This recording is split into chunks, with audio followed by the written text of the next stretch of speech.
بسم اللہ الرحمن الرحیم۔ یہ دو بریلی حضرات ہیں، آپ ان کی بات سنیں پھر مزید بات کرتے ہیں۔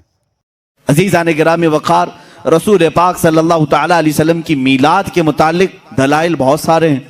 ہاں، جس شکل سے منا رہے ہیں، ظاہر سی بات ہے زمانے کے بڑھتے بڑھتے ہر چیز میں ترقیاں ہوتی رہتی ہیں۔ سب سے بڑا سوال سنیوں سے یہی کیا جا، صحابہ نے منایا تھا، تابعین نے منایا تھا، اولیاء نے منایا تھا، یہ تو اب کے زمانے میں منایا جا رہا ہے۔ جلوس جو ہے اس کی تاریخ اعلیٰ حضرت فاضل بریلوی رحمۃ اللہ تعالیٰ علیہ نے بھی فرمایا، 8ویں صدی ہجری میں بعض عشاقان رسول نے جلوس نکال کر اپنے آقا کی بارگاہ میں خراج عقیدت پیش کیا، لیکن اس وقت موجود امت کے سارے علماء نے اس کو برا نہیں سمجھا، اس کو خراب نہیں سمجھا۔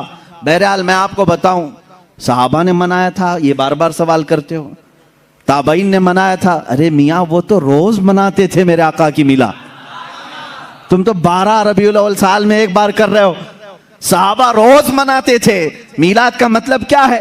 جاؤ پوچھو، حسان بن ثابت ہمیشہ کہتے تھے وَأَحْسَنُ مِنْكَ لَمْ تَرَ قَطُّ عَيْنِي وَأَجْمَلُ مِنْكَ لَمْ تَلِدِ النِّسَاءُ۔ یہی تو میلاد مصطفیٰ ہے۔ اے رسول، آپ سے زیادہ حسین میں نے کسی کو دیکھا نہیں، آپ سے زیادہ خوبصورت کسی ماں نے جنا نہیں۔ یہ تو صحابہ میلاد نہیں منا رہے ہیں۔ نکلیے ذرا روڈوں کے اوپر، جا کر دیکھیں ذرا کیا ہو رہا ہے۔ میلے ٹھیلے لگ گئے ہیں، ڈھول ڈھمکے پہ لڑکے ڈانس کر رہے ہیں، مسجدوں کے چھجوں پہ ڈانس ہو رہا ہے، لڑکیوں کو حور بنا کے بٹھایا ہوا ہے، چپس تقسیم ہو رہے ہیں، ہزاروں کی تعداد میں لوگ جھپٹ رہے ہیں، جمعہ قضا ہو رہا ہے، نمازیں قضا ہو رہی ہیں، کوئی پرواہ نہیں ہے۔ اور جی کیوں آئے؟ 12ویں منانے کے لیے آئے، لائٹنگ کر کے، ٹغرے بنا کر، نقوش بنا کر، اونٹ کھڑے کر کے، پہاڑ بنا کر میلہ بنا دیا ہے۔ عورتیں مرد نکل کر تفریح کے لیے باہر نکل رہے ہیں، جسم سے جسم مس ہو رہا ہے مرد عورت کا، لیکن ثواب کی نیت سے نکلے ہوئے ہیں۔ صاحب بھئی ہم تو دیکھنے جا رہے ہیں کہ 12ویں کی لائٹنگ کیسے۔ اس قسم کے لیڈروں کی حماقت کہوں یا اس کو حکمت کہوں؟ ان کے نزدیک حکمت ہوگا، میں تو حماقت کہوں گا۔ بولا مزار پہ چلے جاؤ، چادر چڑھا دو، تمہارا کام ہو جائے گا۔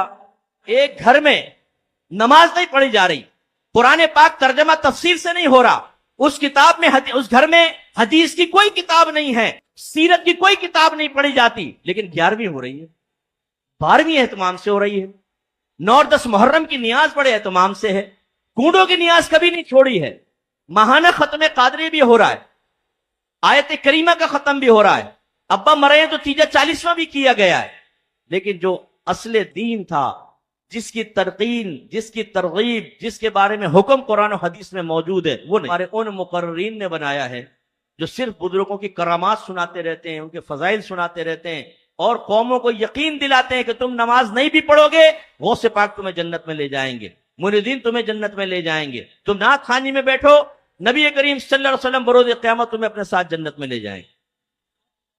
لیکن ہمارے علماء بعض اوقات اور ہمارے پیر عظام، اللہ تعالیٰ رحمت نازل فرمائے ان پیروں کے اوپر، انہوں نے بھی بڑا بیڑا غرق کیا، اپنے آستانے کی تعداد بڑھانے کے لیے صحیح جو اصلاح کرنی چاہیے وہ چھوڑ دیں، یہ لوگ بدزنوں کے نہ بھاگ جائیں، فضائل کرامات ذکر کرو، اللہ اللہ۔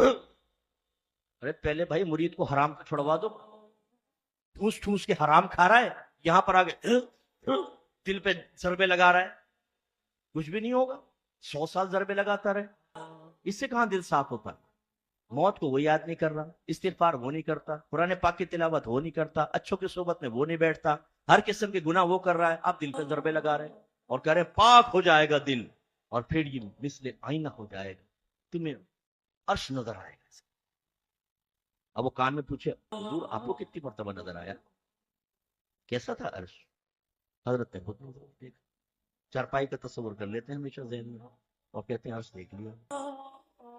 ڈبے پیر ایسی ہوتے ہیں، یہ اس طرح بہلاتے رہیں گے بیٹا آپ آوارہ گردیاں کریں، ہر طرح کا غلط کام کریں، پھر آ کے 1 لاکھ کا چیک دے پیر صاحب کو اور کہیں کہ حضور کچھ باطنی حالت خراب ہے، پتہ نہیں میرے آخرت میں کیا ہوگا، چیک لے کے جیب میں رکھیں گے، بیٹا تو فکر نہیں کرتا، فقیر ہے نا،